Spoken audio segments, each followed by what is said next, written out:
새벽기도에 오신 모든 성도 여러분, 주님의 이름으로 여러분들을 환영합니다. 우리 찬송가 510장 하나님의 진리 등대 찬송하시면서 우리 새벽기도에 시작하도록 하겠습니다.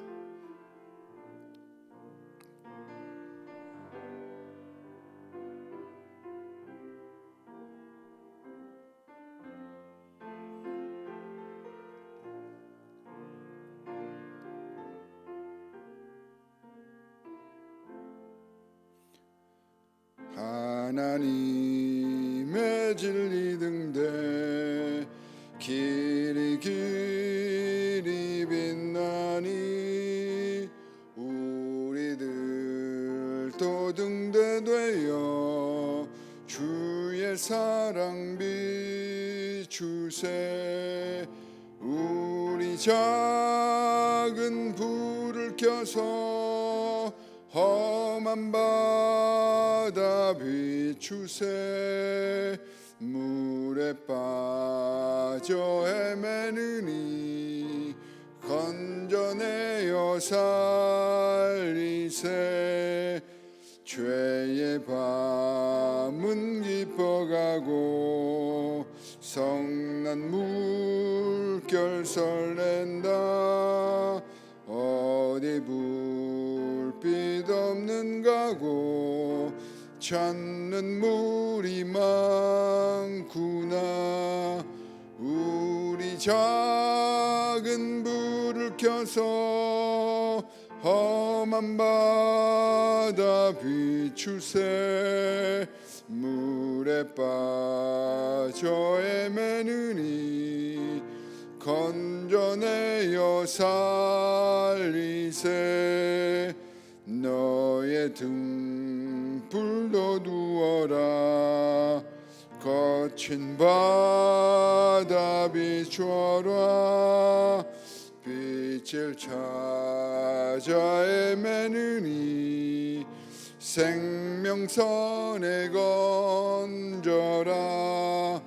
우리 작은 불을 켜서 험한 바다 비추세. 물에 빠져 헤매느니 건져내어 살리세.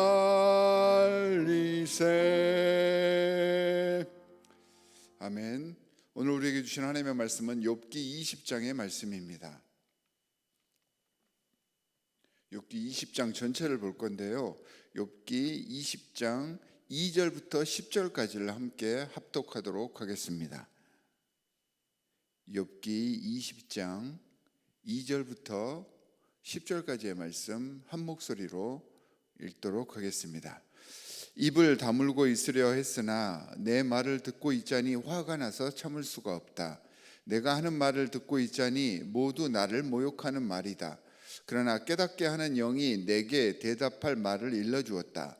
너도 이런 것쯤은 알고 있을 것이다. 이 땅에 사람이 생기기 시작한 그 옛날로부터 악한 자의 승전가는 언제나 잠깐뿐이었으며 경건하지 못한 자의 기쁨도 순간일 뿐이었다. 교만이 하늘 높은 줄 모르고 머리가 구름에 닿는 것 같아도 마침내 그도 분토처럼 사라지고 말며 그를 본 적이 있는 사람도 그 교만한 자가 왜 안 보이느냐고 물으리라는 것쯤은 너도 알고 있을 것이다. 꿈같이 잊혀져 다시는 흔적을 찾을 수 없게 되며 마치 밤에 본 환상처럼 사라질 것이다. 그를 본 적이 있는 사람도 다시는 그를 볼 수 없으며 그가 살던 곳에서도 다시는 그를 볼 수 없을 것이다. 그 자녀들이 가난한 사람에게 용서를 구할 것이며 착취한 재물을 가난한 사람에게 배상하게 될 것이다. 자, 오늘 본문 말씀은요, 어제 19장에서 욥이 자신들을 찾아온 친구들에게 너희들은 왜 이렇게 나에게 잔인하고 무자비하게 구느냐, 왜 이렇게 비난을 해대느냐라고 이야기를 하면서 너희들의 그런 모습들은 결국에는 하나님의 진노를 부를 것이다 라고 이야기를 하는데, 이에 대한 소발의 답변입니다.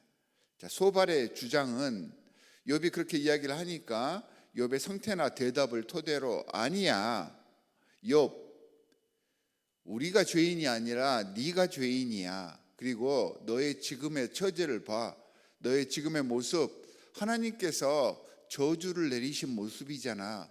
그러니 네가 악인이 맞고 우리가 맞아라고 공격적으로 쏘아붙이고 있는 그런 상황입니다.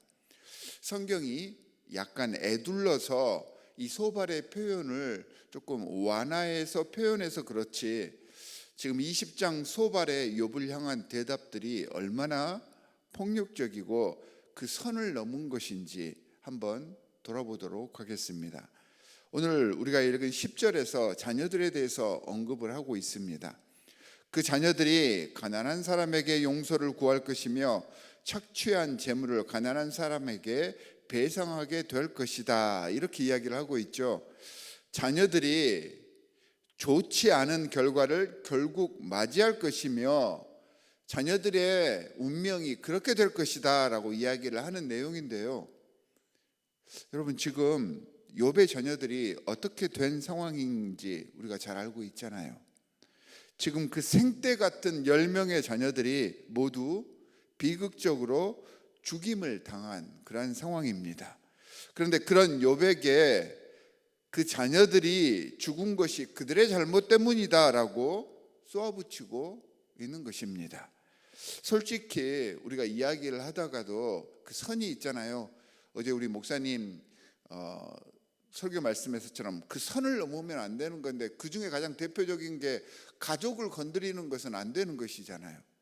그런데 지금 잔인하기까지 하다라는 생각이 들 정도로 가족까지 건들고 있는 것입니다. 마찬가지로 11절에 보면요, 그의 몸에 한때는 젊음이 넘쳤어도 그 젊음은 역시 그와 함께 먼지 속에 눕게 될 것이다 라고 이야기를 하고 있습니다. 자, 그러면 지금 욥의 상황은 어떻습니까? 온 몸에 욕창이 나서 성한 곳이 하나도 없습니다. 그리고 자신의 상황을 한탄하면서 먼지 위에 죄를 뒤집어 쓰면서 하나님께 부르짖고 있는 상황이잖아요. 그런데 그 모습을 이런 식으로 비하하고 말하고 있는 것입니다. 그리고 26절에 보면요, 그는 억압을 돌아보지 않았고 강제로 빼앗았고 만족하지 않았으며 탐욕에서 벗어나지 못해서 그래서 그의 번영이 사라졌고 평생 모은 재산이 사라졌다, 이렇게 이야기를 하고 있습니다. 자, 20장에서 소발이 언급하고 있는 수많은 그가 나옵니다. 그가 어땠고 그가 어땠고. 그런데 그는요, 지금 다른 사람을 이야기하는 것이 아니라 그라고 지칭하면서 욥을 이야기하고 있는 것입니다. 그렇게 이해하시고 여러분들이 욥이 되었다고 생각을 하시고 이 말씀을 살펴보면 한 구절 한 구절들이 얼마나 잔인한지 모릅니다. 그러면서 29절에서 욥, 당신은 악한 사람이다 라고 결론을 지으면서 지금의 이 비참한 모습이 너에게 주신 하나님의 유산이다 라고 이야기를 하고 있는 것입니다. 자, 소발의 답변을 살펴보면 소발이 오늘 20장에서 이야기를 하는 게 두 번째 발언이거든요. 근데 첫 번째 발언이 11장에서 표현을 나옵니다. 그런데 이 11장에서 표현했던 것보다 훨씬 더 원색적으로 욥을 비난하고 있고 욥을 악인으로까지 단정지어서 묘사를 하고 있는 것입니다. 자, 소발이 제일 처음에 11장에서 욥에게 이야기를 한 이후에 12장부터 오늘 본문 사이에 욥은요, 소발과 다른 친구들의 잘못을 지적을 해 주었습니다. 또한 제발 나를 제대로 좀 알아달라고 호소하고 있었습니다. 욥의 이런 요구와 책망은 욥의 입장에서는 어쩌면 자연스럽고 당연한 일이었습니다. 너무 힘드니까 제발 좀 나를 조금 알아봐줘. 너희의 지금 나를 향한 태도를 조금 돌이켜서 제대로 나를 좀 살펴봐줘, 이렇게 이야기를 하고 있는 것입니다. 그런데 소발은 욥의 이런 요구를 변명이라고 치부해 버렸고요. 그리고 그런 욥의 이야기들이 자신을 공격하는 내용으로 받아들였던 것입니다. 그러다 보니까 이런 욥의 반응을 듣고 그를 더욱더 잔인하고 무자비하게 몰아세웠던 것입니다. 대부분의 사람들은 듣고 수용하기보다는 자신의 입장을 말하고 주장하면서 끊임없이 다른 사람을 비판하고 정죄하고 그로 인해서 자신이 서 있는 그곳에 끊임없이 분쟁을 일으키는 삶을 살아가고 있습니다. 소발은 자신의 확실한 신앙관이 있습니다. 자신의 확실한 가치관이 있습니다. 그걸 따라가던 사람이 분명합니다. 그는 악한 사람은 현세에서나 내세에서나 반드시 불행하게 된다. 그리고 욥은 지금 불행하기 때문에 그러므로 욥은 악한 사람이다라고 생각을 하고 있고요. 그러한 자신의 생각이 옳다고 단정짓고 있는 것입니다. 하지만 분명한 것은 세상에서 악한 사람만 불행한 것이 아니라는 것입니다. 세상에는 우리가 예측하기 힘든 너무나도 많은 일들이 일어나고 있고요. 그렇게 그런 생각들이 존재하고 있음을 인정해야 합니다. 우리가 생각하고 있는 많은 것들이 내가 지금 옳다고 믿는 것들 혹은 그르다고 믿는 것들이 시간이 바뀌잖아요. 또한 장소가 바뀌면 아주 전혀 다르게 적용될 수 있음을 깨닫는 것이 지혜의 첫 단계인 것입니다. 그러니까 지금 같은 시대에 살아도 미국의 법과 도덕, 윤리가 한국의 것과 다르고 저기 이슬람권 사람들의 문화와 법과 도덕과 완전히 다릅니다. 옳고 그름의 가치가 다르게 느껴진다는 것이죠. 같은 장소에 살아도 지금 100년 전에 있었던 사람들, 200년 전에 있었던 사람들의 생각이 완전히 다르고 죄의 적용이 완전히 달라집니다. 세상에 되어지는 일들에 대해서 소발처럼 단정적으로 주장하게 되면 큰 실수를 할 수 있게 된다는 것입니다. 우리가 옳다고 생각하고 믿는 것들이 때로는 우리의 이러한 신념들이 죄가 될 수도 있다는 것입니다. 소발의 변론을 통해서 우리가 많은 것들을 깨달을 수 있습니다. 우리가 완전하지 않은 존재라는 것입니다. 내 생각과 가치관, 신앙관들이 완전하지 않기 때문에 하나님께 온전히 내려놓을 수 있을 그 지혜가 필요한 것입니다. 이게 정말 힘든 것이잖아요. 겸손하고 타인을 인정해 준다는 것은 끊임없이 나를 비워야 가능한 일이기 때문입니다. 이 나를 비우는 일이요, 세상을 살아가려고 하는 우리의 생존 본능과는 반하는 것이기 때문에 힘든 일입니다. 이 세상을 살아가는 내 생존은 나를 들어 세우고 나의 이익에 맞게 살아가려고 그렇게 맞춰져 있기 때문입니다. 그걸 계속해서 어게인스트 해 나아가는 것이기 때문에 힘든 일입니다. 불가능할 수도 있습니다. 그런데 신기한 것은 하나님께서는 이처럼 그런 식으로 말씀에 순종했을 때 우리를 들어 높이신다는 것입니다. 그리고 그 모델로 예수 그리스도를, 자신이 직접 예수 그리스도가 되셔서 이 땅에 오셔서 보여주신 것입니다. 자신을 비우고 종의 형체로 이 땅에 오셔서 자신의 생명까지 포기했을 때 만민이, 세상 모든 사람들이 그의 희생과 사랑 앞에, 그의 이름 앞에 머리를 조아리게 하셨던 것입니다. 이런 희생의 시작이 바로 상대를 올바로 인정하고 세워주기 시작했을 때 시작되는 것입니다. 자신의 혈기를 누르고 주위의 비판과 충고에 귀 기울이며 관계의 형성을 위해서 노력했을 때 그곳에서 분쟁이 사라지게 됩니다. 미움과 다툼과 시기와 허영이 저절로 눈 녹듯이 증발해 버리는 것입니다. 사랑하는 성도 여러분, 오늘 소발의 발언을 반면교사 삼아 보시기 바랍니다.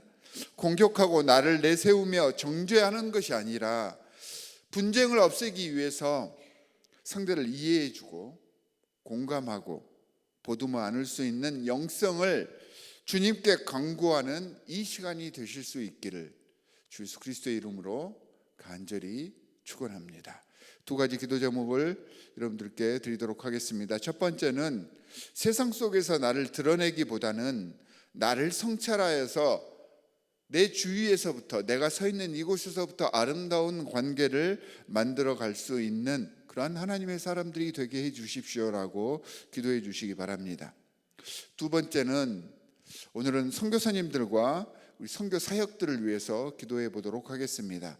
하나님께서 우리를 이 세상에 있는 모든 민족들이 주님 앞에 돌아오는 그 순간까지 선교의 사명을 우리에게 허락해 주셨는데, 이 선교를 잘 감당하기 위해서 우리 스스로가 주님 앞에서 선교사가 되고, 또한 선교의 최전선에서 생명을 걸고 사역하시는 우리 선교사님들과 그분들의 사역을 생각하면서 선교를 위해서 우리 함께 중보하도록 하겠습니다. 두 가지 기도 제목을 가지고 우리 함께 기도합니다.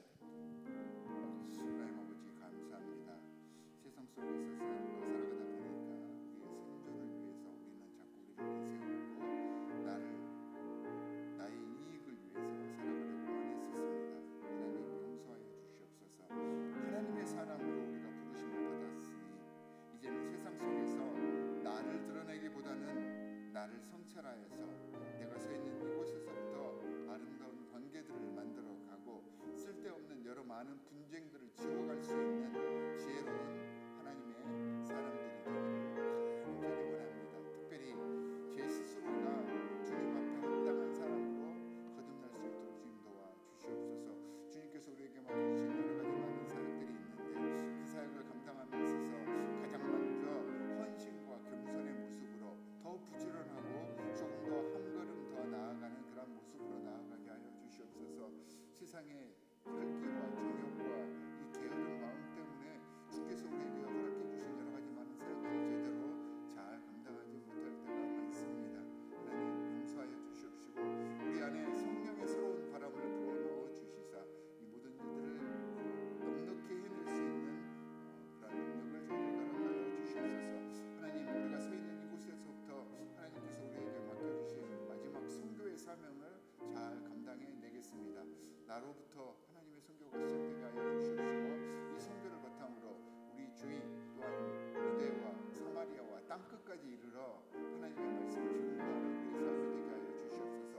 선교의 최전선에서 생명을 걸고 주님의 사역을 감당하시는 모든 선교사님들 우리에게 안수하여 주시옵시고 그들의 교육사업과 현지를 사랑하는 그 마음이 그 땅에서 아름다운 복음의 결실을 맺게끔 주께서 인도하여 주시옵소서.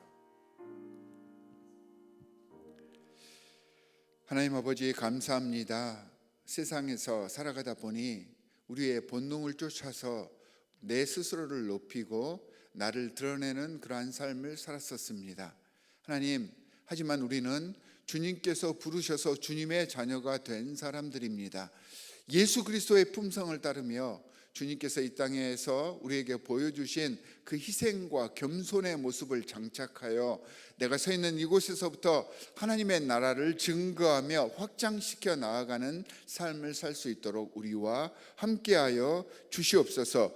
예수 그리스도처럼 희생하고 내려놓아서 하나님의 귀한 사역을 잘 감당할 수 있는 일꾼이 되게 하여 주시옵시고 내가 서 있는 이곳에서부터 우리가 만들었던 모든 분쟁들을 하나씩 둘씩 지워갈 수 있는 넉넉한 영성의 소유자들이 되게 하여 주시옵소서. 하나님 아버지, 주님께서 세우신 여러 많은 민족들이 이 땅에서 모두가 다 하나님께 예배하는 그 순간까지, 주님 오시는 재림하는 그 순간까지 우리를 이 땅에 세우시며 선교의 사명을 감당케 해 주셨습니다. 하나님 아버지, 우리를 통하여서 하나님의 말씀이 세상에 증거되게 하여 주시옵시고 주를 알지 못했던 불쌍한 심령들, 불쌍한 민족들이 주님 앞에 나와서 하나님의 예배 가운데 동참하는 놀라운 역사가 일어나게 하여 주시옵소서. 이를 위하여서 선교의 최전선, 어렵고 힘든 오지에서 하나님의 말씀을 들고 선교 사역을 하는 모든 선교사님들 그들의 머리 위에 안수하여 주시옵시고 그들의 가정을 지켜보아여 주시옵시고 그들의 사역에 아름다운 성령의 열매가 맺힐 수 있도록 주님 함께하여 주시옵소서. 하나님 아버지, 우리도 이 선교사님들 위하여서 후방에서 지원하며 물질로 또한 여러 가지 많은 기도로 후원할 수 있는 후방 선교사들이 될 수 있도록 저희와 함께하여 주시옵소서. 오늘 하루도 우리의 삶 속에서 예수 그리스도의 성품을 증거하며 예수 그리스도의 선교의 삶을 살아낼 것을 주님 앞에 소원하오며 우리를 구원하신 주 예수 그리스도의 이름으로 기도하옵나이다. 아멘. 하늘에 계신 우리 아버지여, 이름이 거룩히 여김을 받으시오며 나라의 임하옵시며 뜻이 하늘에서 이룬 것 같이 땅에서도 이루어지이다. 오늘날 우리에게 일용할 양식을 주옵시고 우리가 우리에게 죄 지은 자를 사하여 준 것 같이 우리 죄를 사하여 주옵시고 우리를 시험에 들게 하지 마옵시고 다만 악에서 구하옵소서.